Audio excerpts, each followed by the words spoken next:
بسم اللہ الرحمن الرحیم۔ السلام علیکم محترم ناظرین، امید ہے آپ سب خیریت سے ہوں گے۔ 10 جنوری کی دوسری ویڈیو کے ساتھ حاضر خدمت ہیں۔ شروع کرتے ہیں آج کی ویڈیو۔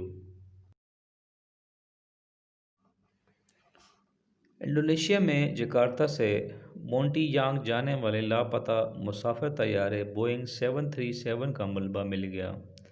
تمام افراد کے ہلاک ہونے کا خدشہ ہے۔ میڈیا رپورٹ کے مطابق انڈونیشیا کی نجی ایئر لائن سری وی جایا کے طیارے کا ٹیک آف کے بعد رابطہ منقطع ہو گیا تھا۔ طیارہ جکارتہ سے مونٹی یانگ جا رہا تھا۔ اڑان بھرنے کے 4 منٹ بعد طیارہ ریڈار سے غائب ہوا۔ طیارے کی تلاش کے لیے ایک بحری جہاز تھاؤزنڈز آئی لینڈ بھیجا گیا۔ طیارے میں 56 مسافر اور عملے کے 6 افراد سوار تھے۔ بوئنگ 737 کا ملبہ سمندر میں مل گیا۔ طیارے پر سوار تمام 62 افراد کے ہلاک ہونے کا خدشہ ظاہر کیا جا رہا ہے۔ 2 برس قبل بھی انڈونیشیا کا مسافر طیارہ سمندر میں گر کر تباہ ہوا تھا۔ طیارے میں 188 مسافر سوار تھے۔ بوسنیا کی سرحد پر پھنسے ہوئے تارکین وطن کی اکثریت کا تعلق پاکستان اور دیگر جنوبی ایشیائی ممالک سے ہے۔ اقوام متحدہ نے خبردار کیا ہے کہ شدید سردی کے اس موسم میں بوسنیا ہرزیگووینا کی سرحد پر پھنسے ہزاروں تارکین وطن کو فوری مدد کی ضرورت ہے۔ اقوام متحدہ کے ایک اہلکار نے کہا کہ 2500 افراد یا تو کھلے آسمان بوسنیا کے شمالی قصبے بیہاک میں آسمان کے نیچے ایسے خیموں میں رہنے پر مجبور ہیں جن میں گرم کرنے کا نظام موجود نہیں ہے۔ مقامی حکام ان مہاجرین کو یورپی یونین کی امداد سے بننے والے ریسیپشن سینٹر تک نہیں جانے دے رہے اور انہیں مجبور کر رہے ہیں کہ وہ اس عارضی میں واپس جائیں جسے کرونا کی وبا کی شروع ہونے کے بعد قائم کیا گیا تھا۔ بوسنیا کی سرحد پر سرو سامانی کا شکار تارکین وطن میں سے بیشتر کا تعلق پاکستان اور افغانستان سے ہے۔ وہاں ایک تارک وطن نے BBC کو بتایا کہ یہاں بہت سردی ہے، بارش بھی ہو رہی ہے، موسم بہت ٹھنڈا ہے، ہم یہاں سو بھی نہیں سکتے۔ 1 ماہ قبل ان کی عارضی رہائش گاہ میں آتش زدگی کی نظر ہو گئی تھی۔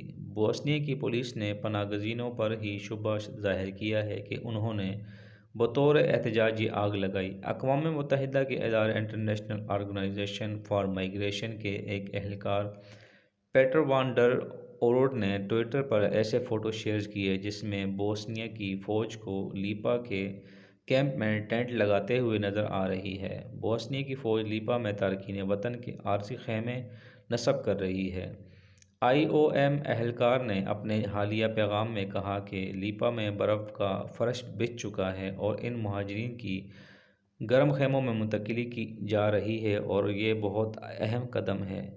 جب کہ کرونا کی وبا پھیلنا شروع ہوئی اور ملکوں نے اپنی سرحدوں کو بند کرنا شروع کر دیا تھا، اس وقت لیپا میں عارضی کیمپ قائم کیا گیا ہے۔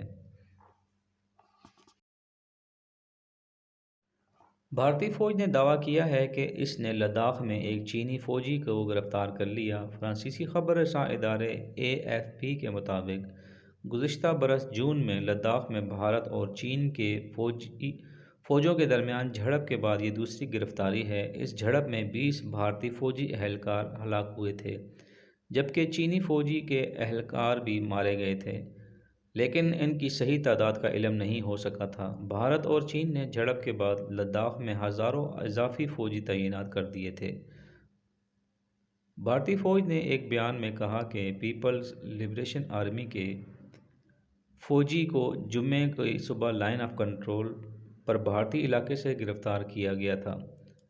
بیان کے مطابق PLA کے فوجی کو وضع کیا گیا طریقہ کار کے مطابق ڈیل کیا جا رہا ہے اور اس بات کی تحقیق کی جا رہی ہے کہ اس نے کن حالات میں لائن آف کنٹرول کو عبور کیا۔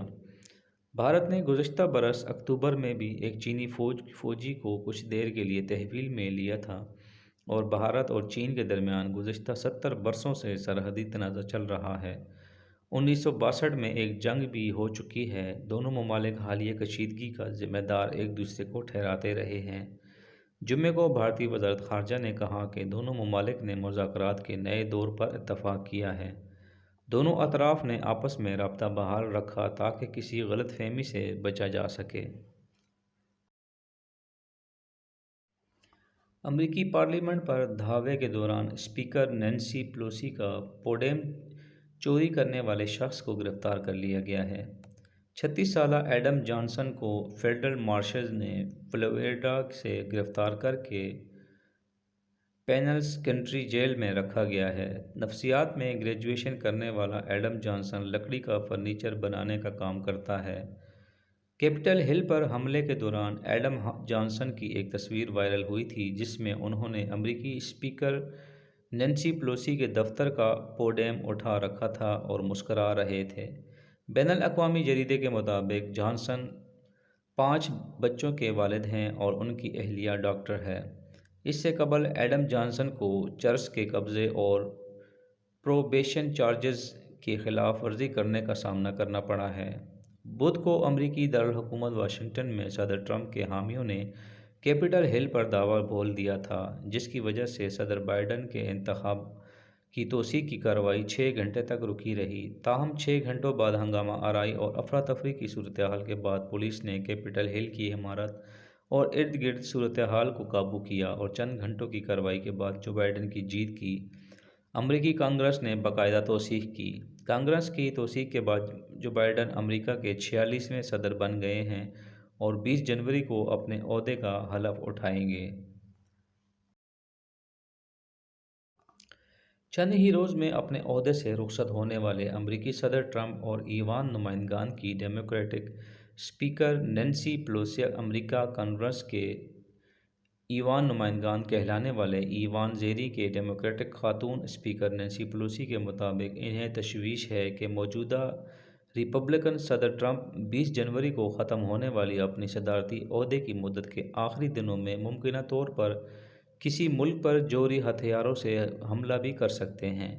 پیلوسی نے مطالبہ کیا ہے کہ اس حوالے سے ڈونلڈ ٹرمپ کی شخصیت کو مدنظر رکھتے ہوئے صدارتی اختیارات کم کیے جانے چاہئیں۔ بائیڈن کی حلف برداری ٹرمپ کا شرکت نہ کرنا کا فیصلہ، صدارتی اختیارات میں ممکن کمی کیسے؟ کسی ملک پر جوہری ہتھیاروں سے حملہ کرنے کا ممکنہ حکم دینے کے حوالے سے صدر ٹرمپ کے اختیارات میں جس کمی کی بات کی گئی ہے اس کے بارے میں اہم بات یہ ہے، اول تو امریکہ میں ایسے کسی حملے کا حکم دینے کا آئینی اختیار صرف ہوتا ہے صدر کے پاس ہے۔ دوسرے یہ کہ اس سوال کا کوئی تسلی بخش جواب موجود نہیں ہے کہ اس حوالے سے صدارتی اختیارات میں کوئی بھی کمی کیسے اور کس کے ذریعے کی جا سکتی ہے۔ صدر ٹرمپ نے ابھی تک ایسا کوئی اشارہ نہیں دیا کہ وہ آئندہ چند روز میں کسی ملک پر جوہری ہتھیاروں سے حملہ کا حکم دے سکتے ہیں۔ تاہم ایوان نمائندگان کی اسپیکر نینسی پیلوسی کی تشویش اپنی جگہ ہے کہ ٹرمپ ایسا بھی کر سکتے ہیں۔ ٹوئٹر نے صدر ٹرمپ کے ذاتی اکاؤنٹ پر مستقل پابندی لگا دی۔ Chairman joint chief of staff general ملی کے ساتھ بات چیت اسپیکر نینسی پیلوسی کے مطابق صدر ٹرمپ بے قابو ہو جانے کے بعد کوئی جنگ بھی شروع کر سکتے ہیں۔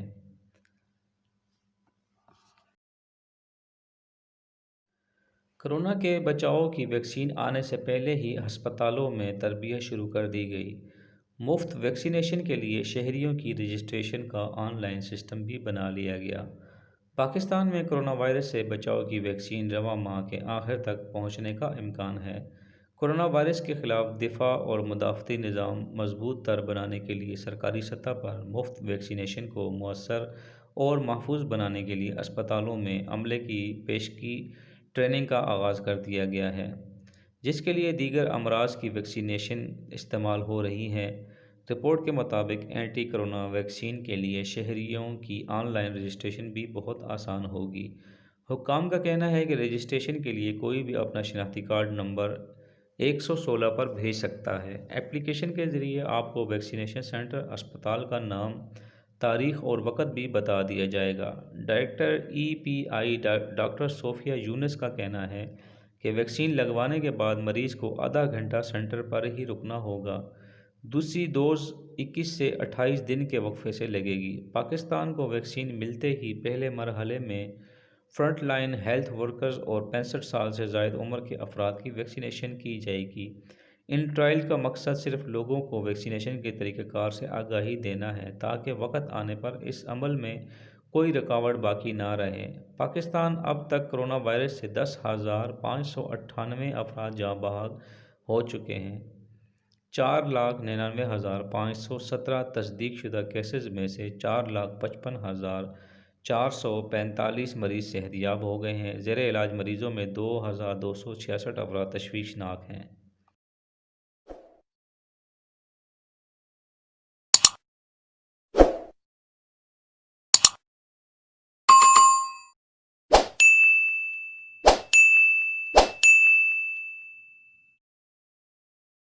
محترم ناظرین، یہ تھی خاص خبریں۔ امید ہے آپ کو پسند آئی ہوں گی۔ اگر آپ کو چینل اچھا لگ رہا ہے اس کو سبسکرائب کریں، لائک کریں اور شیئر کریں۔ اپنا خیال رکھیں، دعاؤں میں یاد رکھیں۔